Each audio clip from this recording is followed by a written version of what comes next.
هلو سلام بچه ها. How are you؟ حالتون چطوره؟ Are you okay؟ حالتون خوبه؟ خب امروز قراره بچه ها درس 2 رو شروع کنیم، درسته؟ Are you ready؟ آماده این؟ Let's go. بزن بریم. Listen Unit 2 فصل 2 Play time. وقت بازی. Play time. Repeat after me. Play time. Lesson 1 درس 1 Words کلمات، یعنی اینجا کلمات جدیده. درس 2 رو یاد میگیریم. Listen, point and repeat.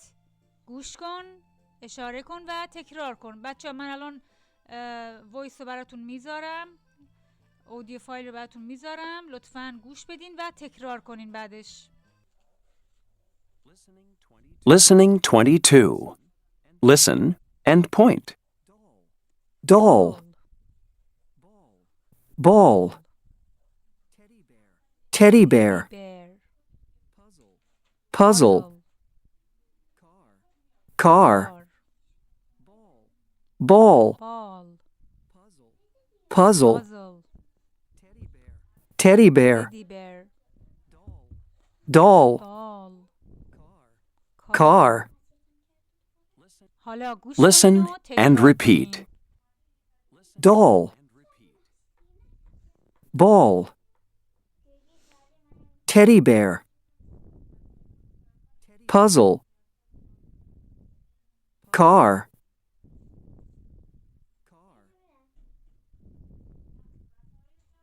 خب بچه گفته بعدی listen and chant. گوش کنین و بخونین. Listen and chant.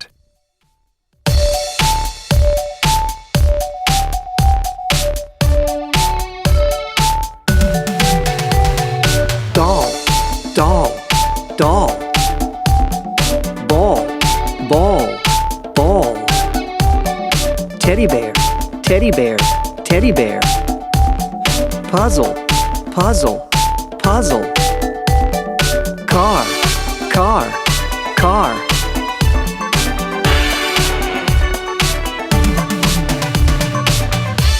اینم از آواز قشنگش.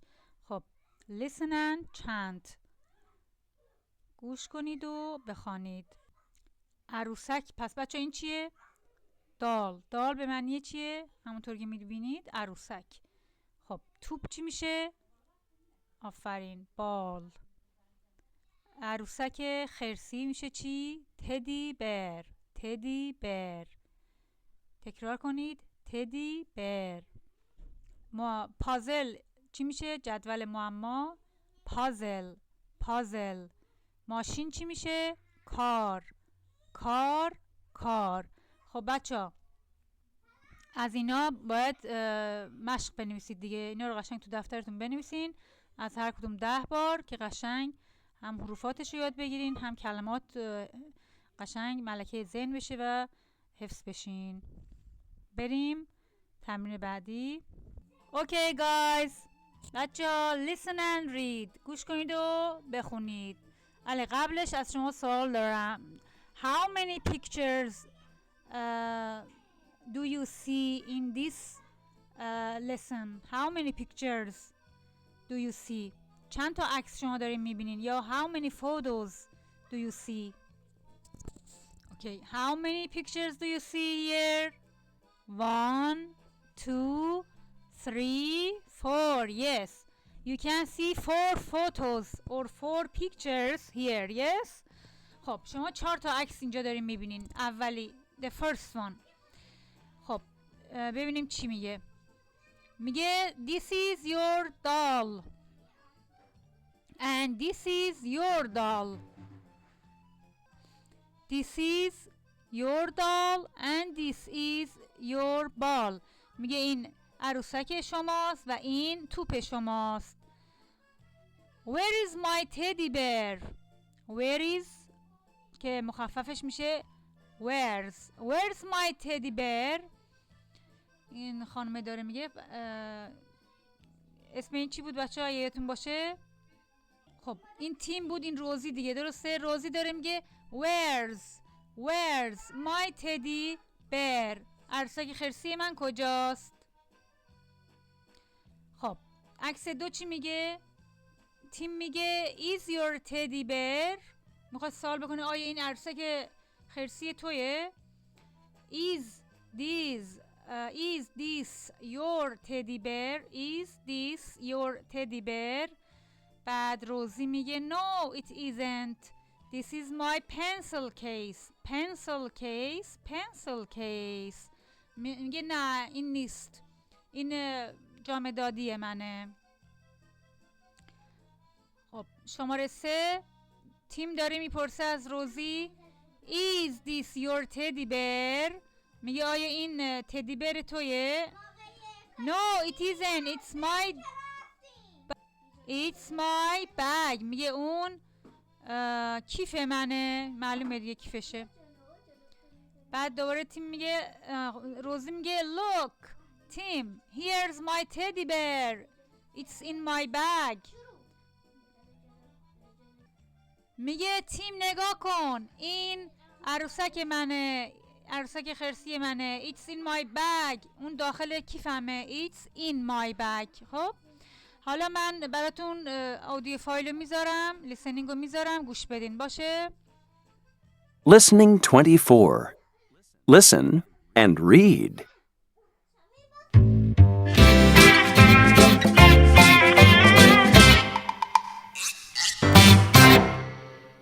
This is your doll. And this is your ball. Where's my teddy bear? Is this your teddy bear? No, it isn't. This is my pencil case. Is this your teddy bear? No, it isn't. It's my bag. Look, Tim. Here's my teddy bear. It's in my bag. خب بچه یه بار دیگه هم بخونیم.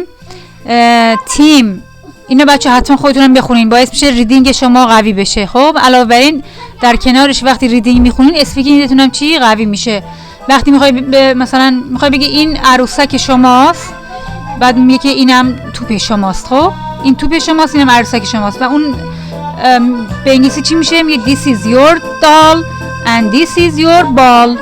خب خواهرش میپرسه، روزی میپرسه عروسک خرسی من کجاست؟ where's یعنی کجاست؟ where is هست بچه ها که فشردش میشه where's my teddy bear؟ کجاست؟ همونطور که قبلا براتون ترجمه کردم دیگه، خودتون دیگه نمیخوام ترجمه کنم. بعد تیم میپرسه is this your teddy bear؟ روزی میگه no it isn't this is my pencil case. بعد تیم میگه is this your teddy bear؟ روزی میگه no it isn't it's my bag. Look Tim here's my teddy bear it's in my bag. حالا بریم صفحه بعدی. listen to grammar. بچه اینجا قسمت دستور زبان هست. grammar یعنی دستور زبان، قاعده زبان. میگه listen to the story again and repeat. میگه دوباره به اون داستان دوباره گوش کنید و تکرار کنید. look and say میگه همون داستانی که بالا خوندیم این 4 تا عکس، اونو دوباره بخونیم و تکرار کنیم. حالا میگه let's learn. بیا یاد بگیریم. چی یاد بگیریم؟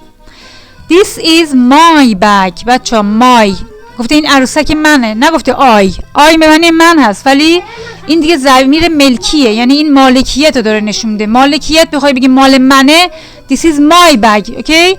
میخوای بگی مال توه میشه this is your doll. این عروسک توه your doll، دیگه نمیگیم you doll. خب your یه آر بهش اضافه میکنیم چه your doll. is this your teddy bear؟ میخوای سوال بپرسی is اول میاد همیشه. خب میگه is this your teddy bear؟ میگه آیا این عروسک توه، عروسک خرسی توه؟ اون میگه no it isn't. میخوای منفی جواب بدی میگه no it isn't، نه اون نیستش، مال من نیستش. یعنی دوباره is رو اول آورده سوال کرده ازش. is this your teddy bear؟ اگه میخواد مثبت جواب بده میشه yes it is. پس اگه مثبت جواب بده خلاصه میگیم yes it is، بله اون هست. اگه منفی بخوای جواب بدیم میگه نه مال من نیست، میگه no it isn't. البته it isn't بچه‌ها خلاصه چیه؟ الان براتون بنویسم اینجا من. فشرده چیه؟ فشرده اینجا براتون بنویسم no no it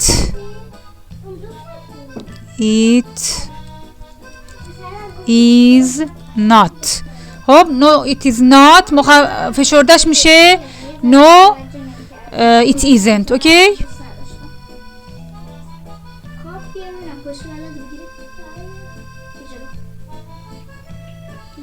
خب it is not فشردهش میشه no it isn't، بس این میشه it isn't.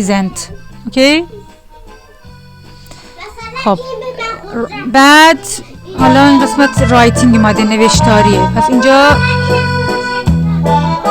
رایتینگ ببینیم چی هست. بچه اینجا جای خالی داریم fill in the blank، جای خالی رو پر کنین. یا بنویسیم my right، یعنی بنویسید my your. کجا my بنویسیم کجا your بنویسیم؟ خب این داره میگه که this is your ball، خودش اولی رو حل کرده already. this is your ball میگه این توپ شماست، پس برای شما میاریم چی؟ your. درسته؟ مال شماست، مالکیت داره میگه. بعد این میگه که این کیف منه، چی میاریم بچه اینجا؟ اگه گفتین آفرین براوو this is my bag، this is my، بذار براتون بنویسم اینجا this is my